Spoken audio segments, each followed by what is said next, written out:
Денеска караванот на Единствена Македонија и коалицијата Никогаш Северна Само Македонија е во Росоман, Кавадарци и во Неготино. Од она што го видовме денеска со граѓаните од овој регион, можам да го изразам моето задоволство што луѓето масовно ја прифаќаат нашата платформа и нашите идеи за во оваа изборна кампања. Инаку ние во делот на стратешките определби настапуваме со нашата платформа насловена како Битка за Македонија, во која има 10 стратешки определби со која се ја враќаме државата назад. Овие определби се сведуваат на тоа дека ние ќе ги поништиме антимакедонските договори со Грција и со Бугарија, ќе направиме реален попис бидејќи ние мора да се преброиме, бидејќи пописот од 2002 година е фалсификуван со кој што албанците лажно беа прикажани дека се 25,17%. Исто така Македонија ќе ја уредиме како национална држава на македонскиот народ со гарантирана положба на сите национални малцинства во државата. Исто така службен јазик во Македонија ќе биде македонскиот јазик и неговото кирилско писмо и за таа цел ќе се поништи и законот за двојазичност. Посебно што сакам да ја промовирам нашата генерална определба на овие избори е што ние се залагаме во иднина највисоките 3 државни функции, председател на влада, председател на собрание и председател на државата да ги води македонец и православен. Зошто го велам ова? Ние во 2017 година имавме една поразителна ситуација во која што трите државни функции највисоки не ги водеше македонец и православен. Ѓорѓе Иванов како председател не е македонец, а е православен. Зоран Заев е македонец, а не е православен. И Талат Џафери не е православен и не е македонец. Од тука значи ние ја промовираме таа идеја како во сите нормални земји.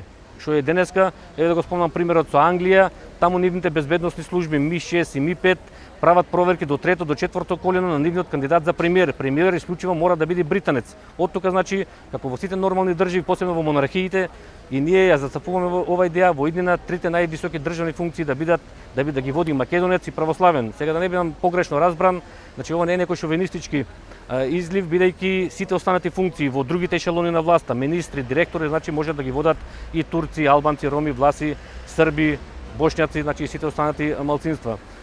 Ние сме длабоко убедени дека овој пат народот нема да погреши, ќе го разбиеме овој двопартизам во кој што ДПМН и СДСМ 30 години се менуваат на власт, а на земјата не ја оди добро. За нас, впрочем, тоа и не се две партии, тоа е една партија која ние нарекуваме Погреб за Македонија, кој што 30 години крадат, лажат и ја растураат државата. Овој пат, значи, на 15 јули ќе престанат предавствата, националните предавства. На 15 јули народот ќе победи. И од тука, значи, ние сега веруваме дека народот нема повеќе право на грешка. Ова се историски избори, за нас своевиден референдум, бидејќи народот ќе каже дали ќе се зацементира бришењето на се што е македонско од оваа марионетска власт, или пак ќе победат националните и патриотските сили кои што ќе вратат Македонија на изворните асномски и илинденски определби. Од тука, значи, јас ги повикувам граѓаните масовно да гласаат за нашата коалиција. Освен стратешките определби, исто така имаме ние предвидено 1066 мерки во економската, во социјално-економската сфера. Така еве телеграфски најсумарно да набројам неколку, значи ние ќе направиме ревизија и одземање на украденото во криминалната приватизација и во постприватизација. Се сеќаваат повозрастните во 90-тите години десетина транзитски бандити си го оплячкаа целото општествено богатство кое што 50 години наназад го создаваа сите работни луѓе во социјализмот. За времето на ДПМН од 2006 до 2016 година во таа постприватизација грабежот продолжи. Значи со еден збор во изминатите 30 години од позиција на власт се украдени некаде околу 15 милиарди евра. Сето тоа, значи, мора да се одземе и мора да се конфискува. Исто така ќе воведеме минимум 10 години затворска казна за кражба на буџетски пари, а сериозно размислуваме да ја вратиме и смртната казна за тешки дела против народниот имот. Ќе ги укинеме приватните извршители. Исто така ќе направиме ревизија и на лихварскиот банкарски систем кој што немилосредно го краде народот. Значи се тоа така некои наши економски мерки, како што спомнав, вкупно на бројка од 1066. Го повикувам народот да гласа за Единствена Македонија и коалицијата Никогаш Северна Само Македонија и бројот 11 и да се ја вратиме државата назад. Овој пат сега најсуштествено е да се ја вратиме државата назад, а после многу лесно ќе ги решиме реалните проблеми.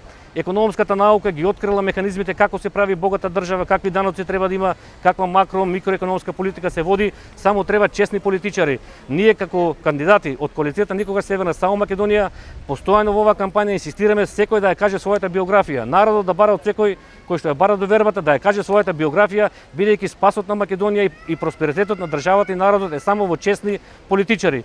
Нашите политичари, јас ветувам дека ќе се останеме на сите овие стратешки определби и затоа ги повикувам масовно да излезат на 15 јули. На 15 јули ќе победи народот, на 15 јули ќе да гласат за коалицијата и бројот 11 и да се вратиме државата назад и да се уредиме државата Македонија како пристојно место за живење. Благодарам.